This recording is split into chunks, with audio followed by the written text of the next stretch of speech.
Marami na nakakilala sa akin, mga to. Nandito rin po si PCGS Chairman Director, JR.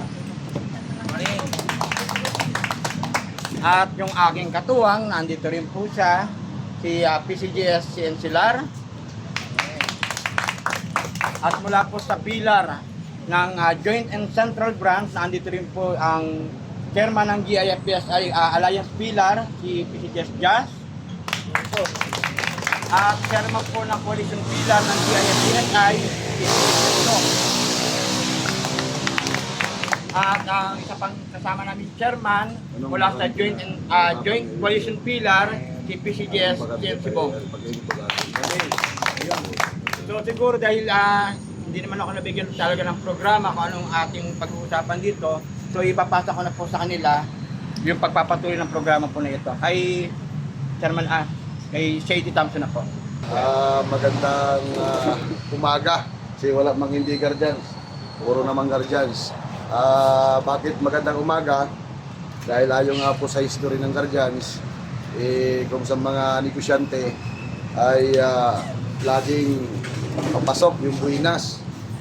Kahit tayo minalas, kahit minalas yung ating mga kapatid, ay gawin pa rin natin yung tama sa ating pong kapatiran guardians. Una, ikikwento ko lang yung kasaysayan kasi andito naman si kapatid para maging malinis yung pag-anib nyo sa isa nating pilar, isang malawak na grupo na kung mapapansin nyo sa social media. Ewan ko lang kung sino nakamonitor.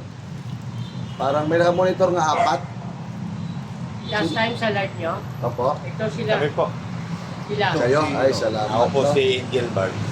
Okay, no? Ayan. Ngayon, pero nakilala mo na po ako noon. Hindi pa po.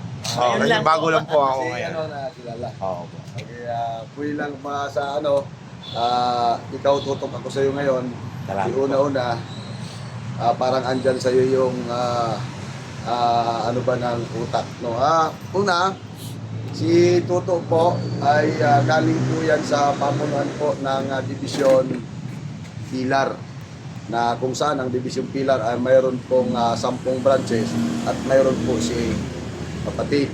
Ngayon, diretso po tayo doon sa kasaysayan. Ang kasaysayan po nila dito, ito si Joy ay huling-huli sa kanya. Halos bago pumasok si kapatid na Tuto, si Joy ay parang siguro umabot na siya ng taon bago si Joy nakapasok sa kapatid sa Guardians. At ito si Joy, nung pumasok sa Makati, ay wala itong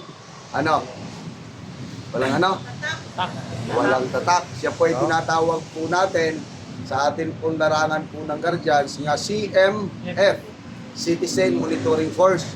Ibig sabihin, ang kanyang mga katapat yung walang mga marking na tao. Ayan.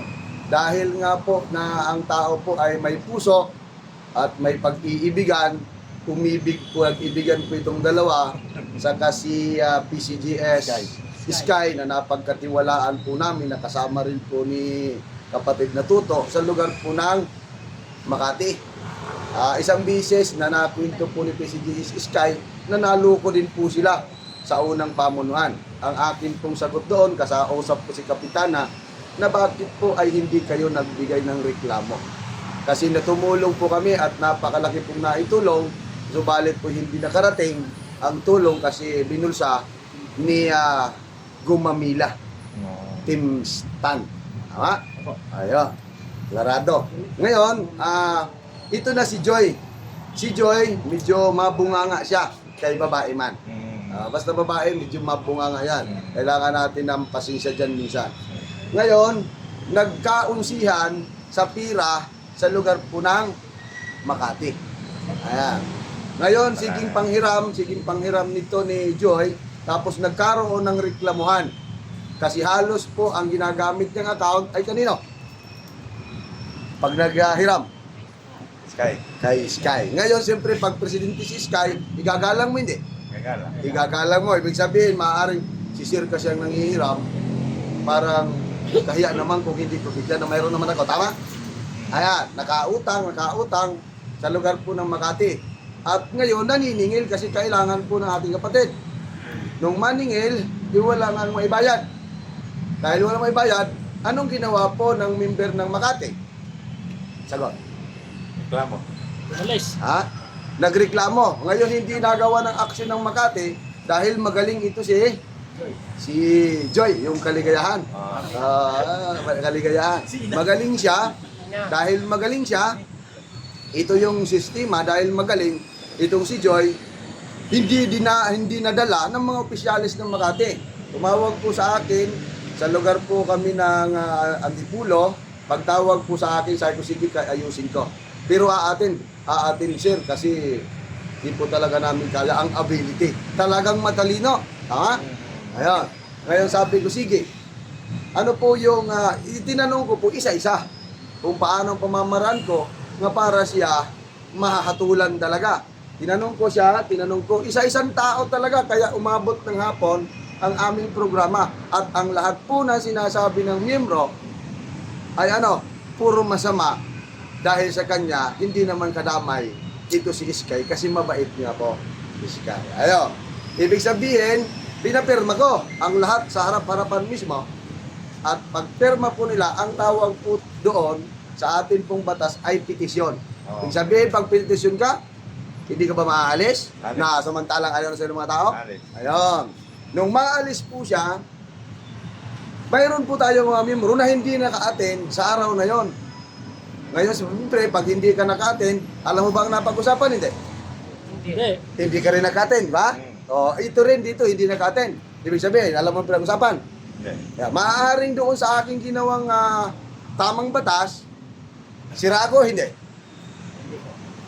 Sira ako. Sira ako kasi bakit ako tinanggal dito sa Makati ni CID? Diba? Kasi may petisyon eh. Samantalang dito, wala kayo ka-attend, hindi nyo alam. Walang kwenta yan si CID. So, ayun, paniwala kayo dyan. Ayun, maaaring nadala ito si kapatid. Pero ang ginawa ko po ay tama na pamamaraan kung paano matanggal. Ayun, nakuha yung iba. Tapos ngayon, nag-live ako. Renilisan po yan ng pagkatanggal siya. Pero nung nag-live ako, mayroong parang ewan ko kung hinanap ba nila ko or na-miss or kung ano man sitwasyon. Kasi si kapatid man ata yung Tinag ko po ito. Ha? Ako po yung Ron Astro, yung Ron Libor. Balik kayo, yon. Kasi tinag ko sa kanya. Maraming salamat po talaga, Ayan. Ngayon, kayo po ay nasa kama dapat. Dahil sa hindi nyo alam, hindi natin masisi kayo. Kasi hindi nyo alam, dapat kapag may marking na po tayo, makialam talaga tayo kung ano po talaga yung tama. Kaya hindi ko kayo masisi. Ngayon, anong sabi ko kay PCJ Islari nung sabi ko pakichat mo po. Sabi ko kasi kawawa naman. Nararamdaman ko kasi kapatid at yung pangyayari nga 1.5 tama ba? 1.5? 1.5 po. 1.5. Siguradong 1.5. 1,650 kasali yung ID. 1,650 kasali yung ID. 1,000 650. Bawat isa. Bawat isa. bawat isa. May halimbawa ilagay po natin, mayroon pong 20 katao, ang grupo po natin, napakarami ng members niyan. Kung gawin kaya niyan, maaring makabili ito ng mga magagandang sasakyan. Pagkakaalam ko po sir, sa Mindanao, marami pong nagbigay. Marami. Kaya ito po, Hindi lang ang kami. atin pong gagawin. Kung hindi na po sila humarap sa inyo, hindi po ako titigil kahit mamatay pa ako dito sa mundong ibabaw kapag mayroon po akong nakikita na tao po na manluloko. Bakit? Ayon po sa batas ng Universal Guardians Brotherhood Incorporated, walang puwang ang sino man pong mahilig mangurap sa kanyang mga members. Kaya naka-video, itong si Joy. Kaya kahit saan ko po siya makita, di ko po siya titigilan bilang guardians. Kasi kung tigilan ko, biktima kayo, sino pa ang bibiktimahin? Diba? Mas marami pa. Isipin mo yung 1.5. Diba? May nabasa pa nga po kami sa chat na Ano trabaho mo kapatid?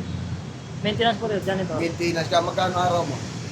Minimum. Minimum po. Minimum. Ibig sabihin, tuloy-tuloy ang trabaho mo. Kung ilang ikaw, paano yung ibang members natin na paminsang tama nga lang ibayad sa kuryente Oo. at magbili siyang bigas, wala natira kung may mga anak pa. Ang pwede po bang may sese ko po kung ano is konti lang naman, sandali lang. Opo. Ang ano kasi nung sabi niya na mag-ano na siya ng uniform, dalawa pong pinapilian namin, 600 tapos 1.5. Tapos sabi niya, wala na po daw yung 600. 1.5 naman lahat. Yung mga members ko naman, kakaisa naman kami, pumayag naman. Hindi nagbigay kami ng kalahati. Hindi ko alam na sinusulot niya, tinitix niya, kaya minsan ay nagbibigay sa GC. Kaya hindi nabuo kung saan-saan pumapasok yung pera. Nung kalaunan, hindi pa rin niya napapagawa dahil di daw buo yung binayad. Pinabuo, so wala akong choice kundi pinabuo. Nung pinabuo, umabot na ng 3 months, tinanong namin kung ano po yung nangyari sa uniform. Nagalit, wala daw kaming respeto. Ba't daw kami binabadali? Ito siya ay pinatawag ng ama't ina lahat ng ano namin. Estimate mo, anong rank mo kapatid? Jimmy po. Ha? GMF. GMF? Opo. Kahit army. Ha? Kahit army. Hindi po yan ang tatakbo ng army. Oo nga eh. GBF, GGF, SGF, at ang Navy, GNF. Oo, meron nga yung... Ayusin po natin yan. Ayusin po. Yun, tutukan mo yung marking niya. Kung gaano ka sa laula yung ginawa kay kapatid. Sakit-sakit pa naman yung... Kaya nga, sabi ko, pagka ano na naman kasi dumating siya dito nung isang buwan, ginawa na naman niya akong PCGS kasi daw maayos yung pagdadala. Di sabi ko, ayoko muna. I-reserve ko na lang, ilalagbok mo na lang kasi di ko pa po alam masyado yung yung posisyon na yan. Ang gusto pala niyang mangyari, kaya kami magiging ganun kasi magma-monthly dues kami. Kami lahat, gusto niya maging founder. Mag-monthly dues kami ng 200. Nagtaasan kami lahat. Yung isa kong kasama, sabi niya, 3 buwan ka na, 600 na. May mga taning, yung gano'n, kailangan ko kuliktahin niya yon. Hindi pwedeng pass. Hindi pwede. Saka parang doon po siya nagbibase sa pag hindi ka nakabigay ng monthly due, hindi ka active. Parang ganun. Kaya namin siya po nagkaroon kami ng alitan na sabi wala po kaming respeto daw. Dahil nga sinabi nito na ama't ina, sinabi ko, ma'am, paano po nagkaroon ng ganyan? Kung meron po ba kaming makita na gano'n? Kasi wala kaming pumapagtanungan eh. Doon na, wala daw kaming respeto, mga gano'n. Hanggang sa, nagsabi na ako, gano'n ba talaga ka-importante yung respeto? Ano bang gagawin namin para makilala natin yung isang respeto? Wala na, masyado nang masilan yung niya. Binablock na kami. Bawat magtanong, binablock. Kaya naubos kami. Nablock kami lahat. Okay, maraming salamat. Yun lang po. Yun lang po. Hanggang doon lang. Kapatid lang muna kasi ayusin natin yung yung marking. Yung pero. Ayan, videohan kung gaano ka sa laula yung ginawa. Ibig sabihin, wala talagang kaalam-alam kung paano ilagay sa kamay yung tatak. Bakit? Ang GMA po ay tatak po yan ng atin pong amang BFG Abraham Hangaw Jr. Search nyo po sa Google, kahit sino dyan may signal, kung ano ang ibig sabihin ng Grand Master Founder or GMF. Pero ibibigay po yan, napunta yan doon sa kay kapatid, kay naging RCGMF po yon.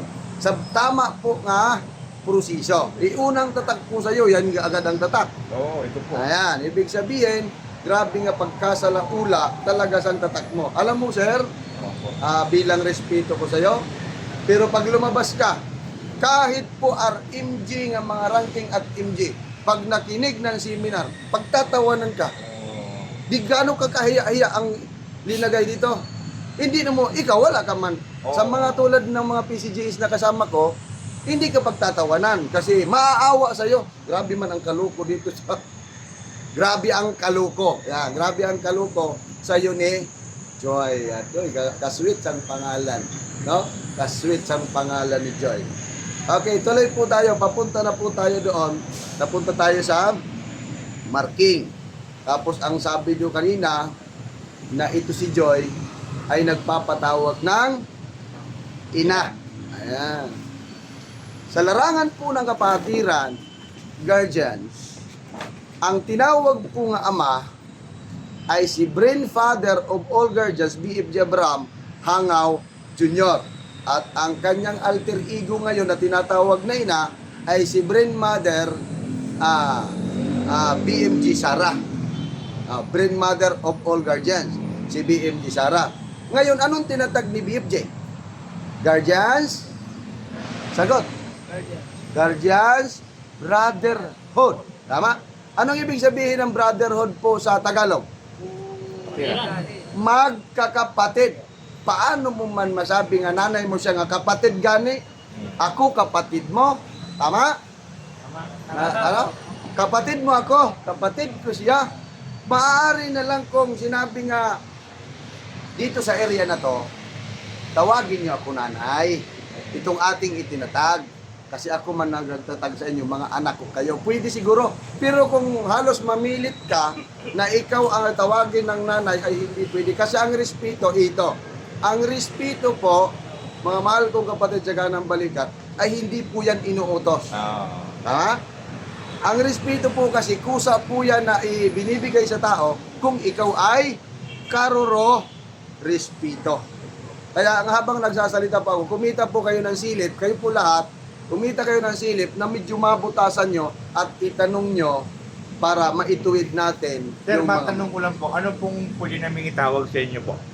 kapatid. Kapatid. Sa lahat Kapatid po. na CID. Kapatid na tayo. Opo. Charter International Director. Paano naging Charter International Director? Kasi po ako ay nakatatag po sa Bahrain, Memphis, Tennessee, USA. Makikita nyo sa live, di ba? Sa Legion of Saudi Arabia, Qatar, Kuwait, asawa ni Kuwait, tapos mayroon sa Malaysia. Kung mapapansin nyo yung post, bakit napakarami? Bakit paminsan ako pag nagsasalita, paminsan masaktan yung ating mga pinuno? Ang kwento ko kasi, dahil saksi nila, sa ibang bansa pala, kasi di pa man ako nakarating, pero bakit ako nagkaroon ng mga brand? Tayo, bakit tayo nagkaroon ng brand? Na wala pa man nakarating si CID sa ibang bansa. Ang aking sinasabi sa kanila, sabi ko, marami pala ang Pilipino sa ibang bansa. Chairman, marami palang Pilipino. Bakit? Mag-process ang Cebu, ilang piraso. Mag-process ang iba, 20 piraso. Mag-process ang London, 150. Ayan, kasama ko si Chairman. Nung magkuha kami dalawa, ang laki-laki po ng pinayaran na sa ID. Bakit? 150, 100 mag-process. Ibig sabihin, napakarami ng Pilipino sa ibang bansa. Dito, talo pa nga sa atin, talo pa nga tayo sa paghanap ng ating mga bagong kapatid. Ganun po ang pagkakaiba ng sitwasyon. Kaya sino pa yung may tanong sa inyo? Si Toto walang problema yan kasi kilala naman yan noon pa. Ikaw talaga sa'yo ko tumutok una-una kasi sila po dumaan talaga yan sila sa tamang proseso. Ikaw hindi ko rin alam kung binasa rin yung binasa sila alam nila. Ako, di ba? Pati ito, yung kapatid ni CMF, na kapatid naman sa Cainta Rizal, ni CMF Nins, siguro sa sobrang bait ni kapatid, hindi man lang siya nag-info. Kaya napaka-the best na kung maaari ang lahat ng miyembro nyo na makuha ay maaaring makamonitor sa GC or sa live. Bakit? Kung hindi kayo napunta sa live, maisip pa ba kayo? Di na. Di na. Hanggang yan hawak mo, pagtatawanan ka sa buong mundo. Pagtatawanan ka sa buong. Ngayon, hindi mo yan kasalanan. Bakit? Kasalanan naglagay. Sir, may tanong ulit, sir. Opo. Paano ba yung sila, sir, makukorek? Ale. Yung sila Joy, yung... Yun nga po ang hinahanap ko. Kaya nga po sana makita ko ulit. Kasi yung pangyari sa inyo, kahit anong oras pag humarap sila, buburahan ko talaga sila. Opo, sino nakakita sang binurahan ko? Patungkol sa pira. Nakita mo na. Sino pa? Ikaw, nakita mo na. Yung ba yun, sir, yung indication? Yun. Ano ang rank nun? Chief Global Supreme at marami yung pinabalabas sa kulungan para lang gumawa ng liter at paaprobahan sa abogado, labas yung taong nakulong. Matalino, kumbaga. Sinanto ba ni CID? pag mali. Pero ang pagbubura po ay dinadaan po sa tamang proseso. Mismo si PCGS Jing, PCGS Art, ilang beses na binasahan po yon sa atin pong General Headquarters. Binasahan siya na talagang napatunayan na nagkasala. Kasi kung mambura ka nga, wala man kayong pagkakasundo, pwede ka pailan ng kaso. Bawal din yon. Kaya ang atin po sana, kung nandito, tapos may marking na, idadaan man din natin sa tamang proseso. Pag-isipan na nga po namin na isang pa sa barangay. Oh, di para lang barangay, Ah? talagang kakasuhan namin. Kayo pa rin ang, kapag sa barangay, di na ninyo kaya yon. Pero ito lang ang sasabihin ko sa inyo kasi naka-live naman. Kahit saan po kami magkita, talagang aakbayan ko siya at kakausapin ko at madala po natin sa tama po na kapatiran at aalisin yung kanyang marka dahil sa panluloko.